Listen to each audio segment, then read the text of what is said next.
Good morning, everybody. My name is Rose Kelanic. I'm here with several colleagues from Defense Priorities, Dan DePetris, Chris McCallion, Ben Friedman, and Danny Davis.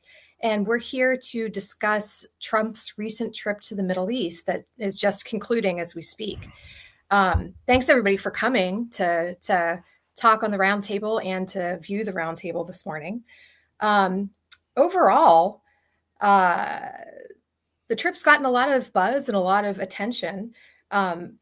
Trump arrived on Tuesday. He started his trip in Saudi Arabia, concluded some deals with the Saudis. The next day he went to Qatar, concluded some deals with the Qataris. And on his last day of the visit today, he's been in the UAE, the United Arab Emirates. Lots of stuff to talk about, potentially. But I think the biggest question on people's minds, sort of the overarching question, is what happened during this trip, right? Trump's speeches, his decisions, his deals, et cetera. Is this the start of some kind of policy change in the Middle East? Are we moving away from an era of sort of deep interventionism in the region? Is Trump going to herald a policy change where the United States steps back, which is something that's been sort of on the docket for many years, even though the U.S. hasn't actually managed to execute it? So is this the start of a change in policy, or is it just a blip, right? Or just stasis that we're going to look and see going forward? So my question for myself to start off and all of my co-panelists is, what's your biggest takeaway from this trip? And I'll start with my own, which is that my biggest takeaway was the dogs that didn't bark, so to speak. Right. So we had a lot of things teased in front of us at the beginning of this trip, including the possibility that the United States and Saudi Arabia could reach some kind of deal, not just a business deal, not just an arms procurement deal, which we did see, but a deal that involved a sort of formal security commitment to Saudi Arabia, something along the lines of the deal that was discussed by the Biden administration under the context of having normalization with Israel, right? And in that potential deal that was on the drawing board, the U.S. was considering engaging in nuclear cooperation with the Saudis and potentially offering them something like a security guarantee or something like an alliance. And that didn't happen. It didn't happen, and it wasn't really discussed at all during the trip, at least in a public-facing format. So to me, that suggests, okay, this could actually be a change in the works because it's a departure from what Biden did. Of course, Trump is very interested in being different from Biden. But of course, as with everything with this administration, it's a little too soon to tell. So let's just go through the group. And Dan, how about you? What's your big takeaway? Yeah, hi, Rose. I think my big takeaway is that Trump, it's sort of an obvious point, but I think it's important, is Trump is very, very obsessed with making agreements, regardless of what the agreements look like, what the details look like. Obviously, Trump struck a number of economic and investment pacts with the Saudis and the Emiratis and the Qataris. But in terms of like geopolitics and the security issues, there wasn't much there.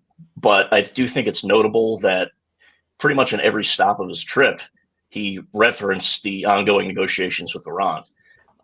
It seems like every open forum he had, whether it was, speaking to a room full of Gulf investors or just reporters on Air Force One, he brought the Iran issue.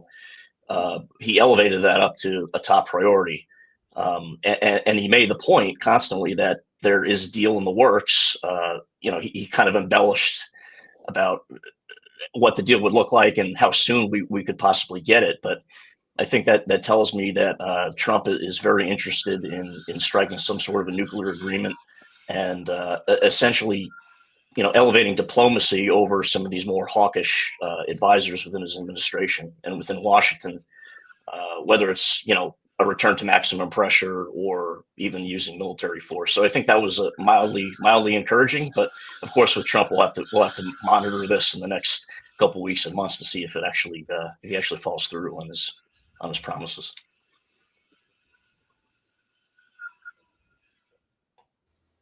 Chris, why don't you go next, and then Ben, then Danny? Sure. Well, the most interesting part of the trip was probably that speech that Trump gave where he criticized, neocons and nation builders and so forth.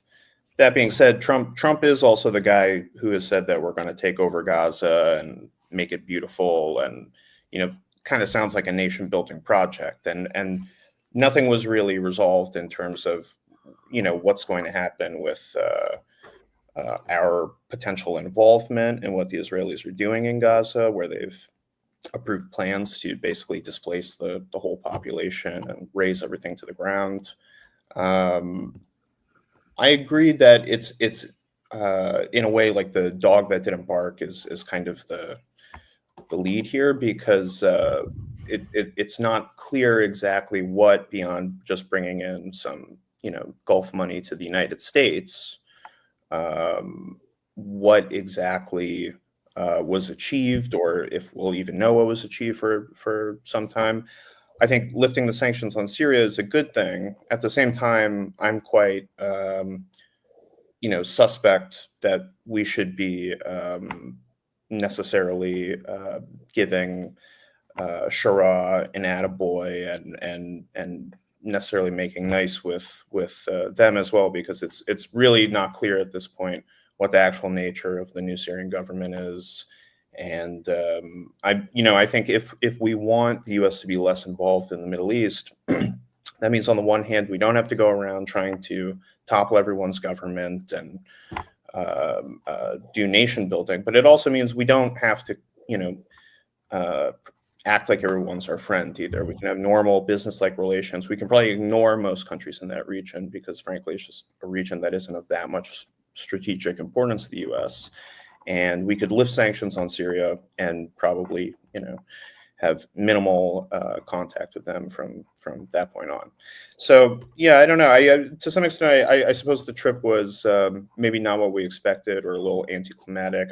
I'm glad we didn't make any kind of binding security guarantees to the Saudis, and it's kind of interesting, at least, that the U.S. seems to have kind of held Israel at arm's length over the course of the trip.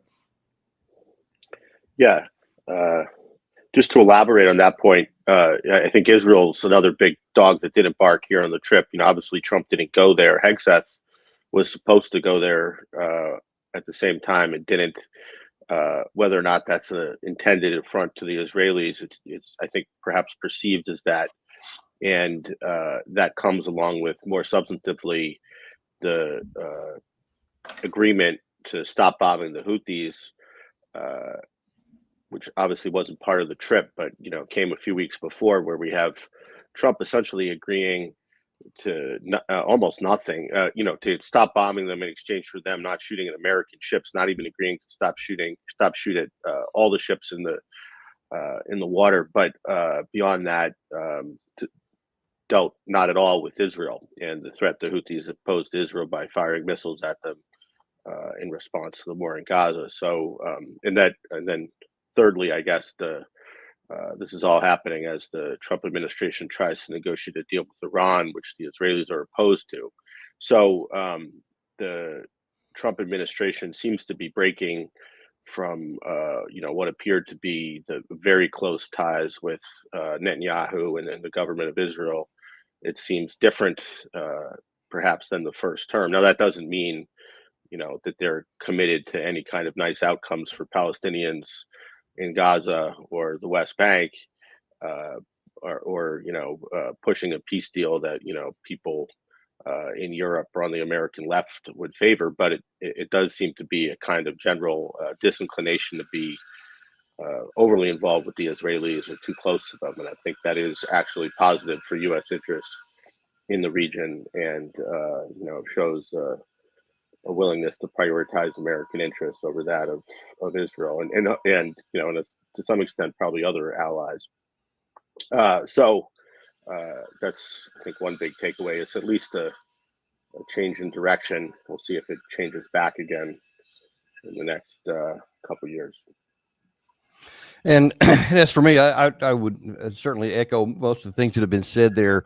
Especially, I was probably most I don't know, excited is probably too strong of a word, but hopeful. On that speech he gave about nation building being disaster, I like that he chronicled so many of the disasters and how it's been unaffected, et cetera, at least implying that he's not going to go down that path anymore. But then in the same speech, he talks about, Iran, they're not going to get a nuclear weapon. And if, we'll try it this way.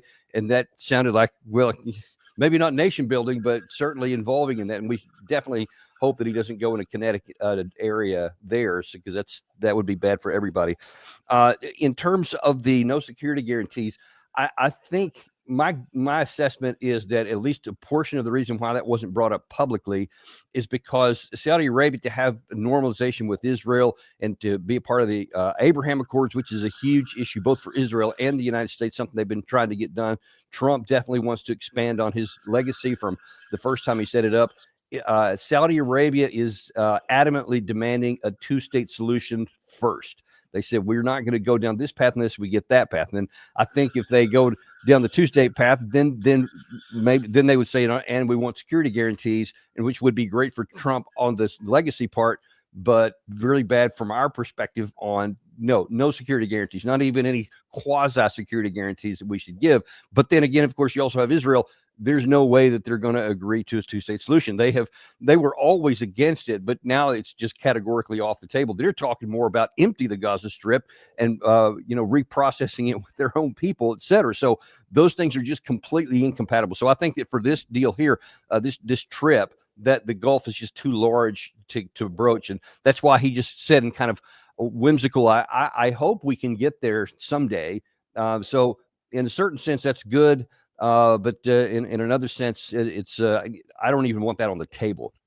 The other thing that I wanted to point out was that he didn't go to Israel. So that I think was a definite signal. Hegseth didn't go to Israel. I don't think those can be anything besides comments, but it's not clear what the word is, because he has definitely been backing off from going everywhere from just 2 months ago saying, if Iran doesn't do as we ask and doesn't agree to what I say, then bombs will be falling. And then he said in the Oval Office on March 7th, folks, we're in the last days here. We're in the last strokes. There's something coming if they don't do this what they want. And then all of a sudden, now it's like, let's go with diplomacy and Witkoff and all this. And he's talking about ways to not do that. So that I don't think at all was in Israel's favor. And then instead of, as was mentioned a second ago, instead of, we're going to, he passed that video, that AI created video of him in the Gaza Strip with Elon Musk and Netanyahu on the beach, sipping Mai Tais, et cetera. Now all of a sudden he's saying, well, you know what, maybe we should bring this to an end. Just as Netanyahu saying we're ready to start another invasion of the Gaza Strip. So lots going on there, and none of that was even addressed. So I think that other than the big deals that were signed, which certainly for those few American businesses, that was good. But the thing that concerns me the most, the unknown, Gulf organizations and governments are not keen on just giving something away for nothing. And those were some huge, huge deals that were struck. And I wonder, what do they expect on the other side of that? Not the least of which for a $400 million airplane from Qatar. But that's kind of my real quick takeaway. Yeah, those are excellent points. It's kind of extraordinary how many mixed signals we're getting out of this administration, both during the trip and before the trip, and who knows for after the trip, right?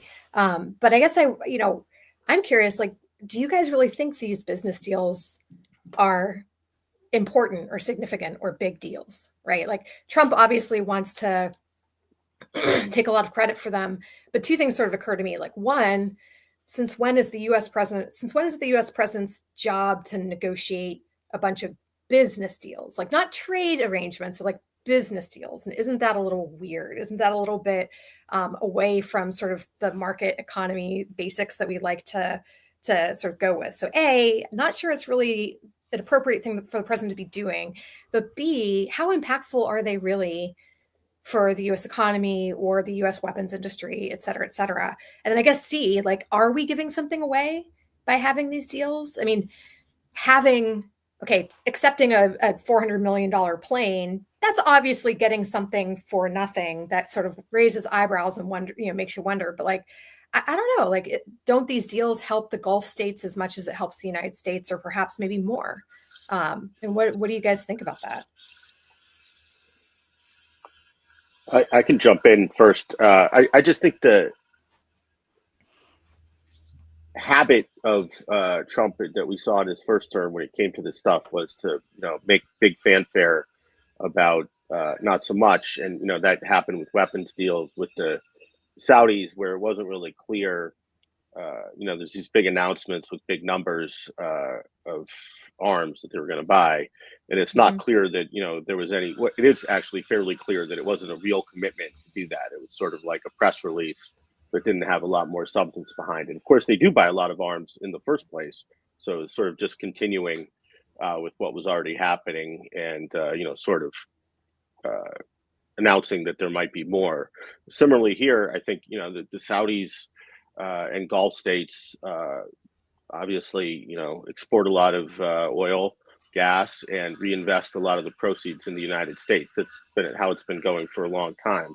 So it's not clear how much of that money is new and how firm any commitment to reinvest in the United States is. So I don't think it's a bad thing, and as far as Trump pushing these business deals, I mean, of course it's a little unusual, but at the same time, I personally would rather have him doing this than a lot of the other things I can imagine him doing. So, if he wants to kind of push for Saudi investment in the United States, it seems to me pretty harmless or even useful compared to a lot of the alternatives I could imagine.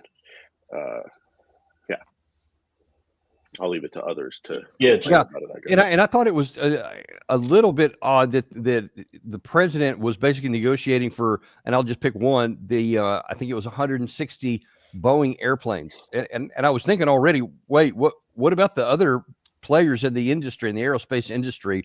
Why did he only go in there for Boeing? I didn't hear anything about any competition or any discussion, just an announcement that Boeing had gotten this. So I don't know if there's something had been going on behind the scenes and he just announced it, or what may have been going on there. That just seemed peculiar to me. So I'm not sure if what may have been going on with that.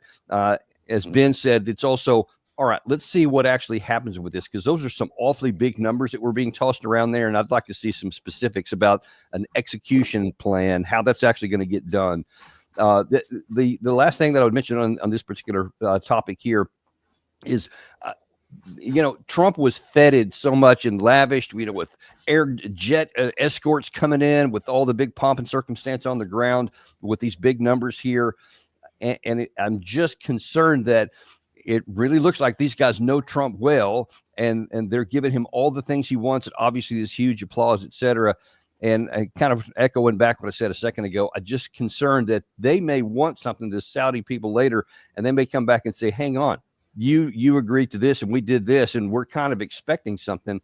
And I just don't know what that is. That's kind of opaque a little bit, but something I worry about, because the Middle East people are generally, not just let's give Donald Trump whatever he wants with nothing in return. Yeah, those are good points, Danny. I wanted to I want to jump in. I'm kind of more interested in, at least for me, is why Trump decided, like, what are the motivations for Trump in striking these agreements? I know a lot of it is probably just Trump wanting to come back home with some wins, quite frankly, because he wasn't going to get that in terms of big, grand diplomatic deals. Gaza seems to be kind of an inscrutable issue for him, and he's gone back and forth. He's interested one week in solving the conflict, and then in the next week, he essentially hands it off to Netanyahu to basically do whatever the Israelis want to do in Gaza. I think part of this was probably Trump wanting something to kind of point to justify spending 3-4 days in the Persian Gulf. And I think a lot of it also has to do with China. I mean, there's certainly people in the administration that are whispering in the president's ears saying, if you don't do these types of agreements, the Chinese are going to swoop in and kind of take market share in the Gulf and Saudi Arabia. We can obviously debate whether those are legitimate concerns. I mean, personally, I think, and I know, Rose, you wrote a paper about this, I believe it was last week, that, Washington has a tendency to overemphasize Chinese power in the Middle East and China's intentions, and kind of overestimate its power and influence there. I happen to agree with you, but I think it's still, regardless of whether it's an accurate description of China's motivations in the region. I think that does probably motivate the Trump administration to strike these kind of economic agreements. To the extent that these agreements are actually real or not, as Ben pointed out, I don't know. I mean, there's been plenty of instances in this first term where he's announced a $100 billion weapons deal to the Saudis, and of course, weapons deals are notoriously difficult and time consuming to implement in full. So I was just curious what others people think about, what is actually motivating Trump to strike these agreements in the first place. Is it China? Is it just his personal inclination to be a deal maker, or is it something else that I'm not seeing? Maybe Chris can give me some. Yeah, I mean, I think Trump obviously gets pretty enthusiastic about these kind of economic deals. But it may actually be a form of economic diplomacy that's really just whose the political goal of which is to forge closer ties with the Gulf, particularly at a time when they're pursuing the deal with Iran, and maybe they are starting to lose some patience with the Israelis. I think they see the Gulf monarchies as an independent pole, as a source of support in the region. I think they definitely are driven by what you were just saying, Dan, this kind of fear that if they don't maintain close ties with the Gulf, that China will swoop in, and apparently that's supposed to have some kind of negative consequences. I don't really think so, but I think that's probably a motivation, and the fear here is that the administration feels that if it makes a deal with Iran, it needs to make some kind of concomitant concession to the Saudis, say, right, or to the Israelis on the other side. And I think that's why there was some trepidation about what Trump was actually going to offer to them on this trip. Like Danny was saying, there's probably a lot behind the scenes that we're not hip to yet, right? Like they were probably having all kinds of conversations and floating all kinds of ideas and exchanges that we're not going to know about. For the time being, right, it seems like there wasn't that much offered, or there weren't that many, further binding entanglements made. But it could be that, these initial deals were just a kind of, the beginning of a broader process, a broader political process of forging even closer ties with the Gulf. Trump seems to have some personal affinities with the Gulf leaders. That oil money buys a lot of golden toilets. So I suppose that's my sense of it. One thing that people have raised are some concerns about some of the deals made regarding AI and technology transfers, that may not be to the U.S.'s long-term benefit, but I haven't formed any independent assessment of it. I just think it's an interesting issue to raise. And one thing I'll tag on there again, we also can't disentangle the fact that Trump really likes splashy, big, and to win, and that's been kind of the hallmark of this whole second term so far in this early days. Is he loves big, splashy announcements and claims of these huge successes or so. So he gets these, billion-dollar trades with all these people, and looks all this great stuff. But then if he didn't have that, if you just looked at the diplomacy, it's like, okay, nothing gets solved with the Gaza thing. Hardly even gets addressed, even though he's in the Middle East and there's people starving, according to him, which he said subsequently. Nothing got done with the Abraham Accords. Nothing got done with Iran. So if he had just gone and met these people, even though that might be useful in terms of statecraft and diplomacy, it wouldn't have had anything big and splashy with it. So it's like Trump wants to come out being seen as a winner. So he leaves with that, even though diplomatically almost nothing of any substance got done. So I think that's part of the play as well. Yeah, I always say, he's a transactionalist, or when people say he's a transactionalist, I always like to say he's a spotlight transactionalist. Like a transactionalist would be a little more invested in the details and longer term negotiations. And he really, I think we have a lot of indications that what he really cares about is like the press conference and the coverage that he gets for this stuff. And he kind of moves on pretty fast to whatever it is that he can do next, often without even getting a proper deal. North Korea in the first term as an example. So just in response to the sort of geopolitical calculations, and I applaud you, Chris, for using concomitant in a sentence. I've only ever done that in writing, I think. But in response to the geopolitical, calculations, like to me, my initial reaction is, as the kids say, it's not that deep. It's I think it's more, as Dan said earlier, the sort of surface level desire for applause and announcements. And I just one other point that I meant to add before, Chris, you mentioned this idea that we should have a normal business like relationship with Saudi Arabia, and that's been our line, in the first Trump administration, or even in the early Biden administration, when you had Biden as a candidate saying, we should make Saudi Arabia a pariah. And we had Trump, on the other hand, who was pursuing, when he was president, a sort of closer, almost alliance-like relationship with Saudi Arabia. And may yet, but, we'd always say this, we don't need to go to either extreme. We can just treat them like a normal country, which is neither an enemy nor an ally. And so I would like to think that we have some indications that we might be heading towards that goal. As I just said, it could wind up being, as you said, that this is a step towards something alliance-like that would involve U.S. security commitments. I hope not, but there's at least some reason, I think, to hope that we could get into that sort of business-like relationship with the Saudi Arabians and just treat them like anybody else with a little more money, perhaps. Yeah, I mean, I sort of agree that the overall political takeaways are kind of meh. There's maybe more splash than substance in this trip. But one potential exception to that is the decision to lift sanctions on Syria.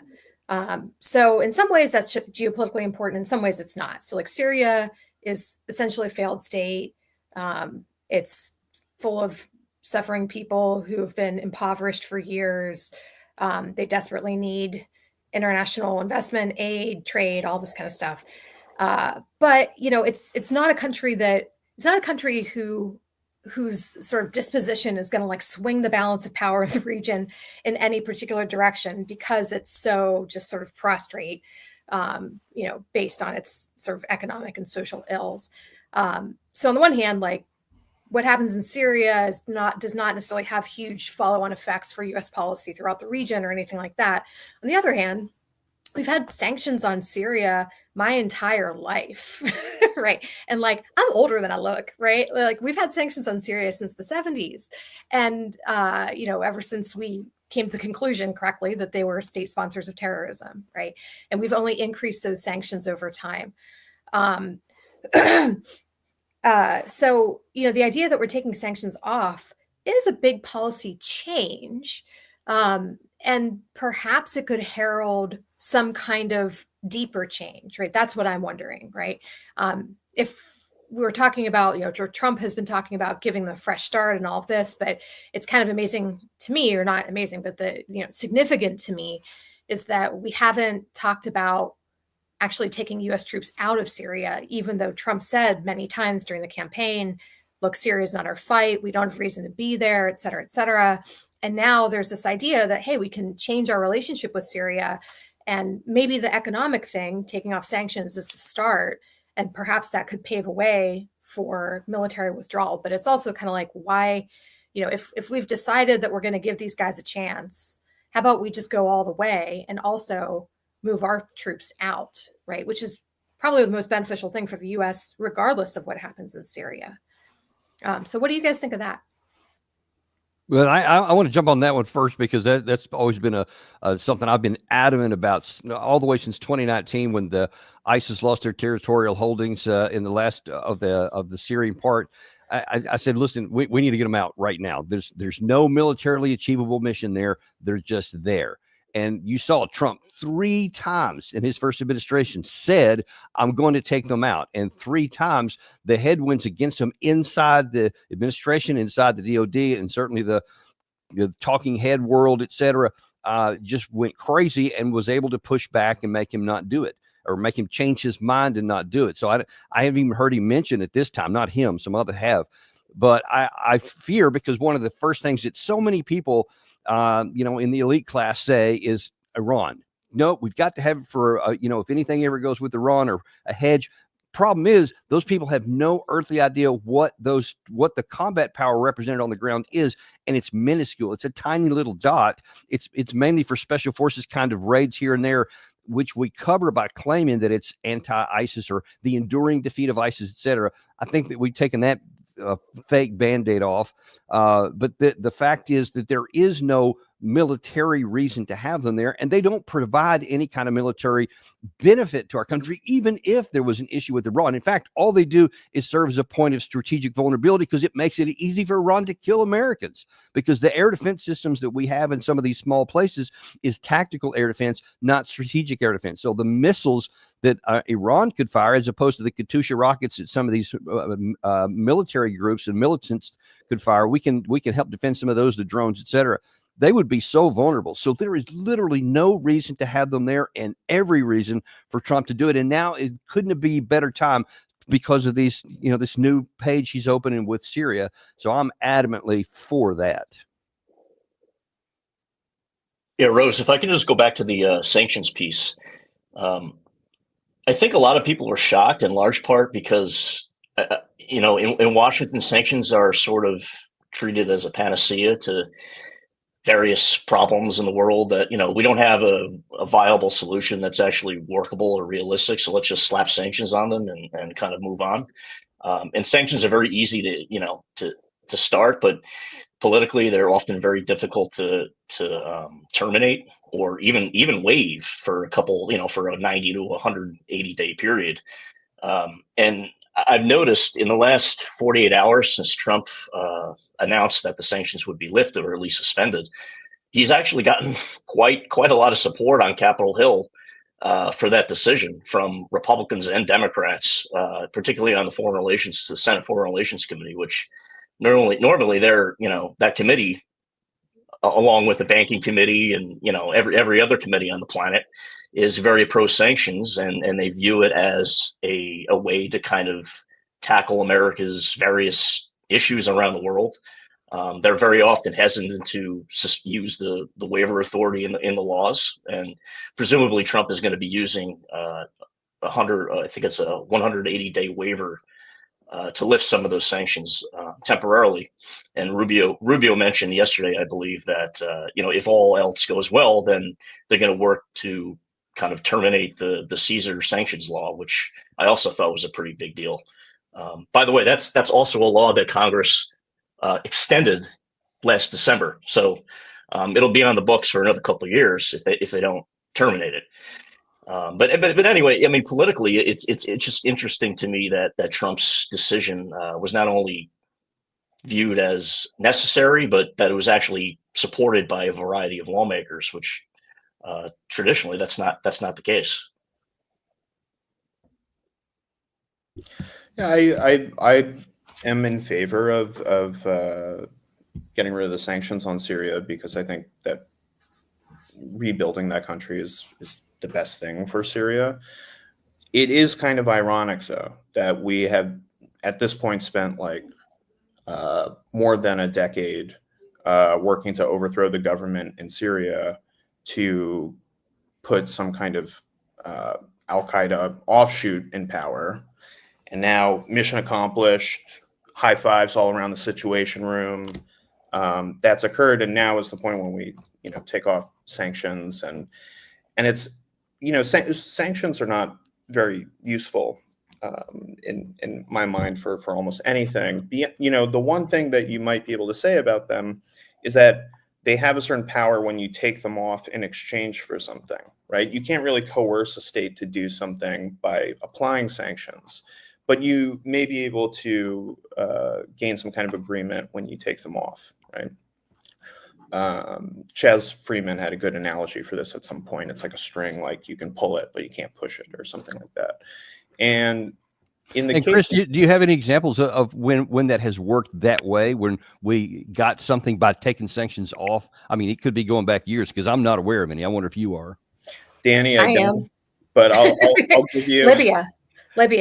Right. Yeah. We took sanctions that didn't work off. out good for Libya, did it? No, it didn't work out well for Libya, right? But Gaddafi, we took some sanctions off, and Gaddafi, got rid of his nuclear program and then lived to sort of regret that. But Danny, How about the Iran deal, Danny? I'm sorry, Chris. Died to regret that. I'll tell you though what I had in mind in the case of Syria, though, right? Where maybe we would even intend to take the sanctions off anyway. But one thing that we might want to talk to them about is trying to make sure that we don't have some kind of research and terrorism problem coming out of that country, right? And if Shura actually wants to show that he's changed his stripes and that they're going to be kind of responsible, builders of state capacity and get along with people in the region, including us, right? That might be something that we could actually try to gain some assurances about, right? Because that's basically the only interest we have in Syria is basically a negative one, right? At this point, given the fact that we've helped turn it into a failed state, we want to make sure that that relatively ungoverned space doesn't cause new terrorism problems for us, basically. Yeah, if I could just pipe in, I'd go even a little further than that. It's not just that we want him to be a responsible guy. I mean, whether he's responsible or not, or whether he puts together a government that, adheres to any kind of values that we like or not. And I'm not saying that that's what your definition of responsibility, but it is some people's definition of responsibility. Ultimately, I think what the U.S. wants is just there to be somebody responsible for all of Syria, right? Like, it's good for the U.S. if this country, if the head of Syria has a monopoly on the legitimate use of force, or just a monopoly on the use of force, right? Because then, at the very least, we know who to punish if something bad were to happen, right? Not that I think something bad would happen, but the big problem that people always say with failed states, or worry about failed states, is the idea that there's not like one unitary person in charge of it. There's not an obvious return address to retaliate if something comes out of that state, because the central government doesn't control it. So, I would rather see even, a not so nice central government, as long as there's somebody to hold accountable, if we needed to in the future. Well, and I actually, speaking about a unitary return address, I'm wondering what's going to happen with up in the northeast, where Turkey is, with the Syrian Democratic Forces. How's that going to work out in the south with Israel? And as far as I know, they still haven't withdrawn from all the area that they had in there. So how is all that going to work out? Because it seems to me there's a lot still to resolve, even for Shura. Yeah. If I could just jump in, I'd say, of course, there's a lot to resolve, and hopefully it can be resolved by the people who live there, and we can stop, imagine that it's our job. I do think the Trump administration, at least in part, is trying to move towards full withdrawal from Syria and consolidating down, I think, now to 2 bases, and then probably they want to go to 0, and then perhaps look at getting troops out of Iraq. We'll see if that sort of sentiment prevails, but I think that's good news. And overall, I think it's interesting to me that the or kind of typical of Trump, I guess, where he announces that he's lifting sanctions on Syria and says he's basically doing it as a favor to the ruler of Saudi Arabia, rather than coming up with some sort of argument about U.S. interests, or even just say, the poor people of Syria have suffered enough, and we're just hurting regular people or something. It's his, I guess, way of looking at the world, that it's this is just a solid he did for his buddy. But more broadly, it just goes to show, I think, and if they do withdraw troops from Syria finally, after all these years of these various arguments about why we need to be there, Iran, ISIS, to help the Kurds, because there's no way we can leave a bunch of ISIS people in prison for someone else to manage. This arguments sort of falling away one by one, at least it seems to me. If we do manage to pull out, it just goes to show, presidents really just have a tremendous amount of rope, at least with these small, relatively minor in the grand scheme of things, military engagements, where you can just ignore basically the rest of Washington at this point, including Congress. I mean, if maybe it would be different if there was a Democratic majority in either house, but as Dan said, the Congress, the majority is just going to go along with what Trump wants to do, at least on this. And the public long ago probably forgot that we have troops in Syria. It's not a salient electoral issue. Yep.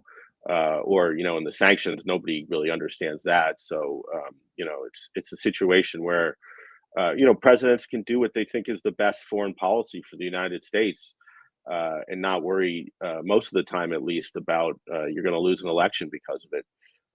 And I think that's good news in a way. I mean, it's depressing that Congress, has approached Syria from the perspective it never authorized the U.S. troop presence there.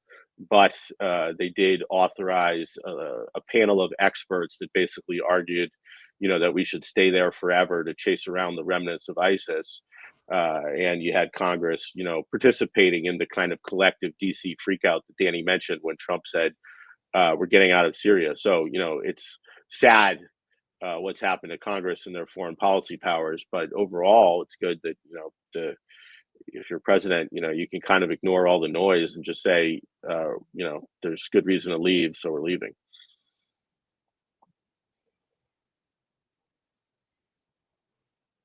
Well, to just sort of take us back to what might be a slightly more salient issue than the millions of little, not literally millions, but all these tiny little deployments the U.S. has all over the world, which matter, but isn't sort of the dinner table discussion. Something that rises more to that level is Iran and these negotiations with Iran and what could potentially come out of them. And obviously Trump didn't go to Iran, right? It wasn't part of his Middle East trip, but it sort of loomed in the background of all of these discussions in kind of interesting ways. And so, I'm curious what you guys think about where the U.S. is heading on that. Trump's most recent sort of rhetorical moves have been much more conciliatory, although they haven't been absent of threats of violence, right? Threats of using U.S. military power to get Iran to the table. How important is a deal? How realistic is a deal? How much did that influence the stuff that we saw this week on the trip, even though it wasn't, officially the reason for going? Maybe in responding to this, we can go in the original order, because Dan, it might be good if you sort of just say where we are in terms of this kind of confusing back and forth among the administration officials about enrichment and what exactly their policy or non-policy is there. Yeah, sure. So, for an outsider looking at this stuff, it's sometimes difficult because you talk to three administration officials about what the United States is trying to achieve in these negotiations, and you sort of get three different answers in terms of like the details. Trump has been kind of elusive. He's basically stated Iran can't have a nuclear weapon. That's his policy, which, okay, that's great. But, when you get down to the negotiating table, the question is, how do you achieve it? We know what the end goal is, but how are you going to get to the end goal? And I think there's been kind of an internal debate within the administration about what these negotiations should accomplish. You had Mike Waltz basically talking about full dismantlement of the Iran nuclear program, which sounds like a very ominous version of the Libya-style deal back in 2003, 2004, that John Bolton helped negotiate. And I use negotiate in quotes right there. There's also, there's discussion with Witkoff, who's taking point in these negotiations. He's sort of going back and forth. At one point, he said, we can live with an Iranian enrichment program as long as they don't enrich above 3.67%, which is, of course, what the JCPOA was. And that's the same deal that Trump threw in the toilet. And then we have Marco Rubio, who basically sort of threaded the needle between those two positions. Iran can have a civil nuclear program, but they have to import nuclear fuel. They can't have an enrichment on Iranian soil. So, it's sort of difficult to know what the actual position of the United States is. All we do know is the talks have gone 4 rounds now. Evidently, there's been enough progress made that those negotiations continue, which is, an optimistic thing. But in terms of the details, yeah, I mean, it seems like seems like the U.S. position changes every other day. So as everything with the Trump administration, we're just going to have to sort of wait and see what the actual policy is, because for a layman like myself who's interested in this stuff, it's sort of confusing to batten down the hatches here. And is it this? Is the position A, B, or C, or all three? Sometimes it's all three, depending on who you talk to. I think maybe the accompaniment to our shared conclusion that Trump's trip was a bit anticlimactic or not as dramatic as it might have been is that whatever Steve Witkoff is up to at a given moment is maybe the most interesting thing that the administration is doing. And Trump kind of has this tendency to, Witkoff is dealing with Ukraine, and that seems like it's promising, so he has him deal with like everything. And I'm not sure that that's necessarily the best way to implement policy, because you're overloading either a person or a team of people, and that might not actually be advantageous. But one thing that should be said that I'm not sure I've made clear enough in terms of my own opinion, so I'm just going to make this as clear as possible, is we're talking about this trip. Trump has visited the Middle East, and it should just really be put in perspective that the Middle East is not very important from the United States strategic point of view. And Trump has been devoting, I think, especially given the sense that the Ukraine, the process of trying to get some kind of a deal on Ukraine, that seems to have stalled or slowed down, or the U.S. isn't driving that process the way that it seemed they might have a couple months ago. There's a lot of attention that's being spent on the Middle East.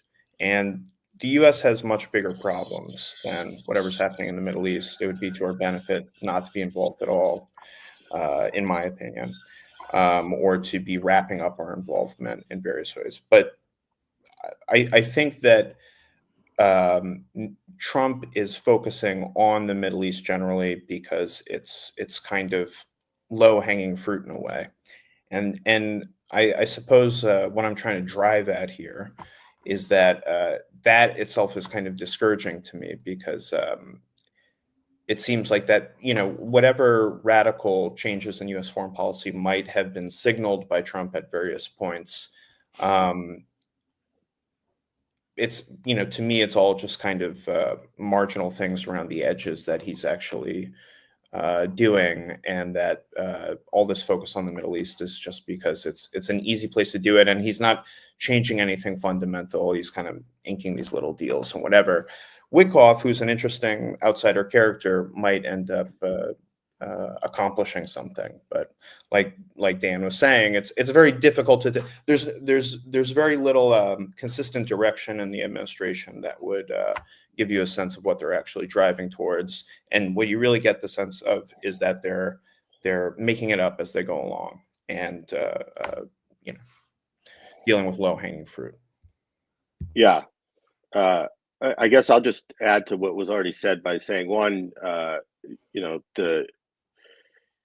it's possible the Trump administration continues to have two basically irreconcilable goals. One is they want, at least at times, as was mentioned, they're saying they want an Iran deal that involves no enrichment. And, presumably this proposal the Iranians made for some sort of Gulf consortium of enrichment is not going to work, because other countries don't want to do it. So, it's likely that the Iranians will say that's not an acceptable outcome for us.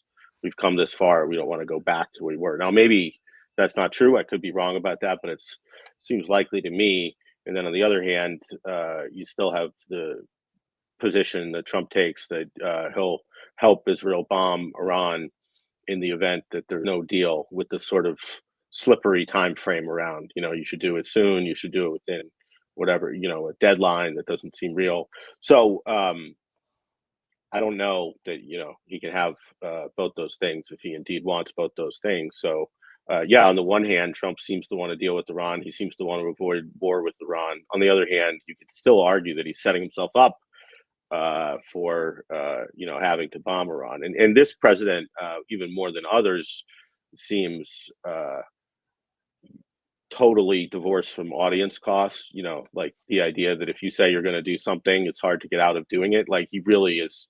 The Yemen thing is a great example of the Houthi bombing, where he just declared victory and didn't get at all what he said he wanted, and it's just moved on, proving that you can do that. It doesn't, at least in these sort of lower stakes circumstances. But so there's reason to be optimistic about Iran, certainly, but there's also this big risk hovering, much more at the same time that he doesn't want war and wants a deal. I think the likelihood that we wind up bombing Iran is higher than it has been in some time. So that's mixed. And just to a larger point about the region, I think Dan and our colleague Jennifer Kavanaugh wrote about this. There's this reporting on this memo that came out where the Trump administration was talking about shifting its focus and even forces to Asia, and there's a sort of the coverage of it was sort of like, well, this is just cut and pasted from Project 2025. That's bad. But at their point in that article, which maybe I should have let Dan talk to, is really they're not doing it. That's the big takeaway here. Thus far they've bogged themselves down in various troubles in the Middle East. Now we got out of the Houthi thing, it would appear, but we're not shifting. So I agree with Chris. They're kind of, their focus, at least in large part, seems to be Ukraine and the Middle East. So this idea that we were going to prioritize Asia is at least on the back burner, if not canceled. Yeah, it's kind of easy to announce that you're going to stop bombing the Houthis when you've stepped up bombing the Houthis 2 months previously or whatever. But it doesn't leave you anywhere positive. Yeah. Just doesn't deepen the worries. I would say 3 real quick points that I think don't get enough, and in some cases no consideration in this whole issue here. And that's number 1, legality. Can we attack another country because they, quote, won't prevent nuclear weapons? We calculate that they don't. I don't see anything in the Constitution that allows that. I don't see anything in the 1973 War Powers Act, which allows the president, the commander-in-chief, to unilaterally go and attack another country because he doesn't like their policy or where they may be going somewhere. Now, I know we have violated the 1973 War Powers Act and this whole issue of the constitutionality of the Congress being the only arm to declare war decades ago, but it still is on the books. And I think by making it so common to just ignore that category altogether makes it more likely that at some point some president does get us sucked into a war we should never fight because no one did anything to actually hold him accountable. Second thing is the efficacy. Is it going to work? Can you actually prevent them from having a nuclear weapon? Because they have issues like they bury this stuff deep inside mountains. We have bunker busters. It's untested whether they can get in there. In large part, the Iranians know the capability of these weapons, and they may well have dug them in deep enough to be able to make that neutralized so that they won't function here.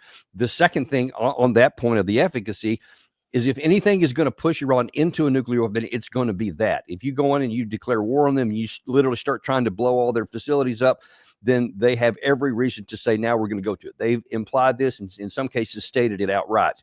Third thing is diplomatically.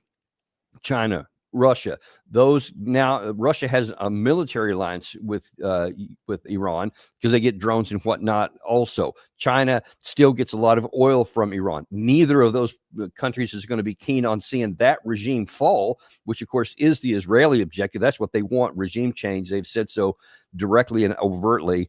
Then you even have Saudi Arabia, because they've been trying to do rapprochement with Iran and improve relations better.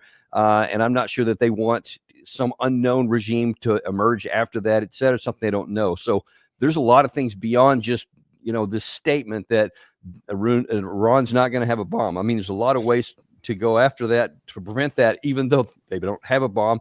Dan's mentioned several times the first Obama, the JCPOA itself, went a long way toward that. And if we get an Obama light deal here, I'll be the first one to cheer that on in any term, in any form that avoids war. But those are all real important things that we need to look at before we think about dropping one bomb.